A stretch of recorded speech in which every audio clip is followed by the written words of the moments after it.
Louange à Dieu, nous le louons et implorons son aide et son pardon. Nous cherchons protection auprès de Dieu contre notre propre mal et nos mauvaises actions. Celui que Dieu guide, rien ne peut l'égarer. Celui que Dieu égare, rien ne peut les guider. J'atteste qu'il n'y a de divinité que Dieu, l'unique, sans associé, et j'atteste que Mohammed est son serviteur et son envoyé, alayhi salatu wassalam. La louange est Allah qui nous a fait parvenir à revivifier ce Ramadan. Nous, musulmans, on met l'importance de ce mois béni dans le cœur. Et comment est le mois de la compassion, du pardon et de l'affranchissement du feu de l'enfer? Tout est un mois de dons, donation et bienfait de la part du véridique. On va évoquer, chers frères et sœurs, quelques spécificités avec la grâce de Dieu, Inch'Allah. Première spécificité, c'est dans le mois de Ramadan que fut descendre le Coran. Allah, le glorieux, a dit, c'est au mois de Ramadan qu'il a été révélé le Coran, guide des hommes, épreuve destinée à indiquer la bonne direction avec discernement. Deuxième spécificité, les portes du paradis s'ouvrent, les portes de l'enfer se ferment et les mauvais génies sont enchaînés. Le prophète sallallahu alayhi wa sallam a dit, la première nuit de Ramadan, tout démon, tout djinn rebelle est enchaîné, toutes les portes de l'enfer sont fermées, aucune ne s'ouvre, toutes les portes du paradis sont ouvertes, aucune ne se ferme. On appelle, ô toi qui veux du bien, accours, ô toi qui veux faire du mal, cesse. Cet appel est renouvelé chaque soir, et chaque soir, Dieu sauve de l'enfer un certain nombre de croyants. La troisième spécificité, les bonnes œuvres se multiplient, dans lesquelles les ressources des croyants augmentent. Quatrièmement, la meilleure charité est accomplie pendant le mois de Ramadan. Qui donne à quelqu'un de quoi rompre le jeûne bénéficie d'une récompense égale à celle de celui qui jeûne sans la diminuer. Cinquièmement, durant ce mois, la dernière décade, les nuits impaires, il y a une nuit sublime, la nuit de la valeur, la meilleure que 1000 mois.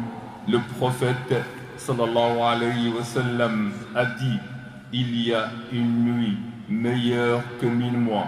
Celui qui s'est en privé de ses bienfaits a été privé de la récompense de cette nuit. Sixièmement, la descente des anges en abondance. Allah le puissant et le sublime a dit, au cours de cette nuit, les anges et l'esprit, l'archange Gabriel, descendent du ciel sur ordre de leur Seigneur.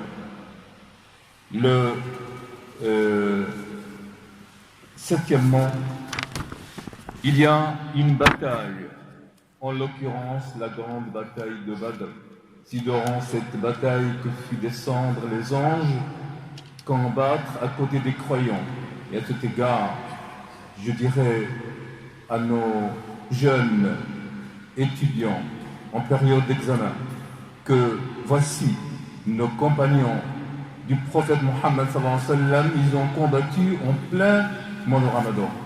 Alors, pensez à ces compagnons qui ont combattu et que vous ne rompez pas le jeûne parce que vous avez faim ou vous avez soif, mais pensez à ces compagnons qui ont combattu en pleine chaleur et en plein désert. Huitièmement, il y a eu la conquête de la Mecque. Dieu l'a honorée. Cette reconquête d'où jaillit la lumière de l'islam en Orient et en Occident. Il y a aussi la conquête de l'Andalousie pendant ce mois de Ramadan. C'est un mois qui est plein de bonnes choses pour l'histoire de l'islam et des musulmans. Neuvièmement, le petit pèlerinage ou le Umrah équivaut à un grand pèlerinage en compagnie du prophète Mohammed sallallahu alayhi wa sallam. Le prophète dit à cet égard, la Umrah ou le petit pèlerinage au Ramadan équivaut à un grand pèlerinage en ma compagnie. Dixièmement, c'est un moyen d'absolution des péchés et fautes. Le prophète a dit les 5 prières rituelles obligatoires, la prière de vendredi jusqu'au vendredi suivant, le jeûne du mois de Ramadan jusqu'au Ramadan prochain, tous ont un effet absolutoire si on évite les grands péchés. Deuxièmement, la question de générosité. Le prophète Mohammed sallallahu alayhi wa sallam, il était le plus généreux d'habitude et encore davantage durant le mois de Ramadan. Alors, on va récolter à ce propos-là pour les jeûneurs et pour que vous ayez un bénéfice et des mérites pour aider à rompre le jeûne organisé par la mosquée. Et enfin, il y en a beaucoup, mais pour des raisons de temps, vous en conviez avec moi que je vais terminer ici par que le jeûne du mois de Ramadan est un pilier qui est très important. Et donc, chers frères et sœurs, si on arrive quelles sont les sagesses par le jeûne, on peut arriver à des synthèses. Première sagesse, c'est apprendre les musulmans et les musulmanes à la patience. Prendre les musulmans et les musulmanes à être contraire à son ego. Pas son ego qui l'incite à faire le mal, qui le fait, mais pendant le jeûne de Ramadan, comme vous le conviez, dans vos cuisines, il y a tout ce que vous voulez, mais vous dites non, je jeûne, j'abstiens de ne pas de manger pour Allah subhanahu wa ta'ala.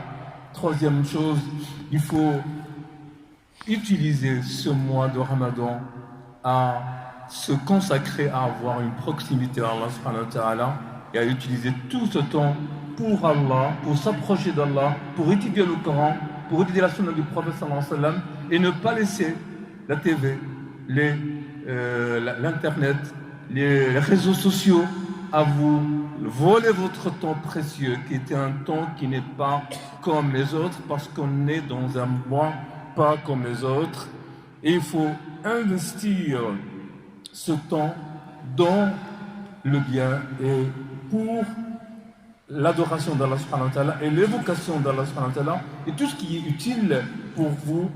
Wa astaghfirullah li wa lakum. Bon Ramadan à tous. Wa astaghfirullah.